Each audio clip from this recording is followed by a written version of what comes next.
Hola, ¿qué tal? Soy Vicky y este es mi canal en YouTube. Hoy vengo a comentarles de un tópico bastante peculiar y difícil de abordar, que es la pedofilia en la literatura. Y qué mejor que Alicia en el País de las Maravillas, una de las sagas más famosas del mundo desde el momento en que fue publicada y que le pertenece al autor de seudónimo Lewis Carroll. Fue publicada en la época victoriana y dedicada exclusivamente a Alice Liddell, una niña, y la niña que más amó el autor. Así que comencemos. La obra de Carroll está plagada de muchísimos juegos de palabras, parodias y secretos que el mismo texto esconde. Desde una partida de ajedrez viviente hasta guiños a grandes de la literatura de aquella época. Con el uso de estos recursos, Carroll da cuenta de la situación sociopolítica de Inglaterra por aquel entonces. Ese es el ejemplo donde un gato puede mirar al rey, frase que dice Alicia y ella le añade que no sabe muy bien de dónde la leyó. Esta frase hace referencia a un gato puede mirar al rey, decir Archibald Weldon, según Frankie Morris en Jabberwocky Otoño 1985. Borges, en el prólogo de los libros de Alicia, de Ediciones de la Flor, dice lo siguiente: la obra de Carroll no es menos deleitable y hospitalaria que las Mil y una noches, y asimismo una trama de paradojas de orden metafísico, por ser una historia dentro de un sueño, que es soñada por otro. Es decir, toda la historia de Alicia en el País de las Maravillas es un sueño de Alicia, que a la vez es soñada por el Rey Rojo. Borges también añade lo siguiente: que a primera vista o en el recuerdo las aventuras parecen arbitrarias y casi irresponsables. Luego comprobamos que encierra el secreto del rigor del ajedrez y de la baraja, que asimismo son aventuras de la imaginación. El éxito de la saga fue inmediato. De golpe y raje todo lo que te puedas imaginar se comercializó. Tal fue la repercusión que una ola de estudios corralianos rodearon las bibliotecas enteras y miles de páginas de internet. Ni hablar de las numerosas traducciones existentes hasta hoy en día. Cuando llegó la traducción de los libros de Alicia, hecha por Stillman, en 1968, críticos como Tomás Eloy Martínez consideraron que es una versión inmejorable, como la de Pezzoni había consagrado a Lolita, y suscitó una fiebre instantánea. Aquellos años eran años cortasarianos, y no resultó difícil descubrir que las aventuras de Alicia eran dignas de un cuento de Cortázar. Sin Carroll eran impensables obras como Kafka, Joyce, Borges, Becker y el Dr. Marshall McLuhan, ya que todos ellos derivan de Alicia. En tu honor. No, ya no. Gracias. Solo quiero saber qué camino debo tomar. Pues depende a dónde quieras ir tú. Eso no importa. Si tú me dices... Entonces, realmente no importa el camino que escojas.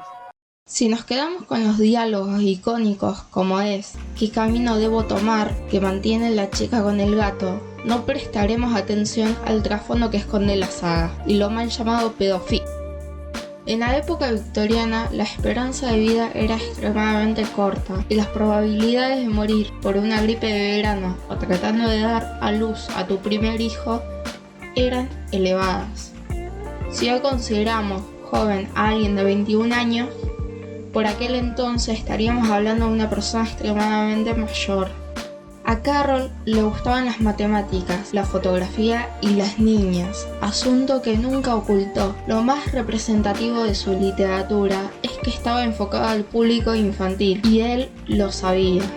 Inclusive la saga está dedicada a Alice Liddell, la chica que más amó el autor y su musa inspiradora. Las cartas que las niñas le escribían demuestran el cariño que ellas sintieron por él. Además, dicha correspondencia evidencia un dato no menor, que es que la relación epistolar entre el escritor y los menores era sabida y autorizada por los tutores. En las cartas a las niñas, Carroll trasluce los mensajes minúsculos y fundamentales al mundo de las maravillas, la gracia irresistible, la infinita amabilidad, la pasión de un adulto, a su, por así decirlo, entre comillas, amigas niñas. Después de muerto se publicaron varias de estas cartas. La colección más grande le pertenece a Morton Cohen, que incluye más de 1300 de estas. Lo que abunda en estas cartas es la palabra amor. Carroll amaba de manera especial a las niñas. Buscaba hacerse amigo de ellas cuando viajaban en tren, cuando veraneaban a las orillas del mar. Donde quiera que se las encontraba, entablaba conversación. Las atraía con su encanto, con sus historias, con el arsenal de juegos que a menudo llevaba con él, para llamar su atención y contenerlas. Él se presentaba a sus padres y les pedía permiso para tratarlas, para contarles cuentos, para llevarlas de paseo o al teatro, como también para sentarlas sobre sus rodillas y besarlas. También hacerle fotos sin ropa e incluso llevárselas como invitadas de viaje. Carroll tampoco ocultaba su desagrado hacia los varones, como también el paso del tiempo que hacía que las niñas se conviertan en mujeres. Es cierto que él en vida no fue juzgado por sus pensamientos y acciones. Es más, era tan común en aquel momento estas situaciones, y también legales, que recién harían ruido hoy en día. Sin ir más lejos, Edith Rowell, una chica con la que en su momento Lewis Carroll tuvo un contacto muy estrecho, ella leyó en el periódico la muerte del autor y dijo lo siguiente: él me exigió esa independencia de criterios que yo antes nunca había tratado de ejercitar por mí misma.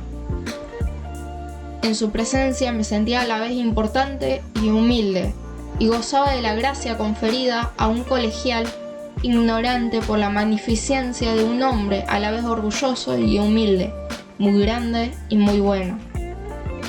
Era tan paciente con las limitaciones de una, tan comprensivo y tan infinitamente amable, tan vívido y vital me lo había representado siempre, que nunca había imaginado posible la vida sin él.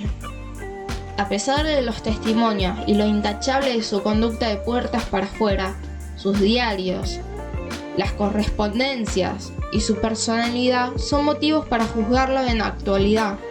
Las cartas que les mostré, como también las fotos y archivos, son para que ustedes armen su propia opinión sobre este asunto. Asunto que incluye la atracción de un adulto de renombre que tiene como amada a una niña durante la época victoriana, que desde mi punto de vista me parece aberrante y me distancio de tomarlo como un tipo de afecto si lo miro con ojos de la actualidad. Pero también soy consciente que todo esto se dio en un contexto puntual de la historia que favorecía este tipo de vínculos. En fin, espero que les haya gustado el video de hoy.